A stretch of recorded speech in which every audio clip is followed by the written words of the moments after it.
Өнөөдөр нийслэлд тулгамдж байгаа хамгийн том асуудлуудын нэг нь хүүхдийн сурч боловсрох, сургууль цэцэрлэгийнхээ хүрэлцээ ачаалал илүү байсан. Тэгвэл төвийн дүүрэг болох Чингэлтэй дүүрэг өнгөрсөн нэг жилийн хугацаанд энэ хүрэлцээний асуудлыг шийдвэрлэхийг зорин ажиллажээ. Мөн нөгөөтэйгөр өвлийн улирал нийслэлчүүдийн шүдний өвчин болсон агаарын бохирдол жилээс жил нэмэгдэж байгаа нь иргэдийн эрүүл аюулгүй байдал занал хийсээр байгаа юм. Харин тус дүүргийн хувьд утгааг багасгах зорилгоор гэр хорооллын айлхуудын дулаан алдагдалтыг багасгах зорилгоор нийлүүлгийн ажлууд хийснэ онцоллоо. Өнгөрсөн оныхоос 1000 хүүхдэр илүү хамрагдуулсан, цэцэрлэгт хамрагдуулсан байгаа. За нийтдээ 80 орчим төрийн болон төрийн бус өмчийн сургууль цэцэрлэгт 37,000 орчим хүүхэд сурч хүмүүжиж байгаа ийм дүн гарсан байгаа.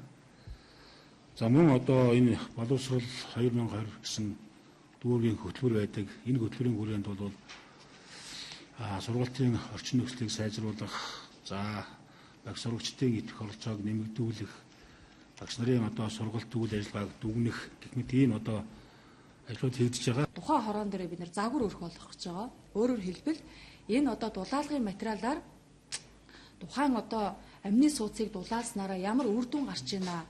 За тухайн айлын эдийн засгт хэмнэлт байна уу?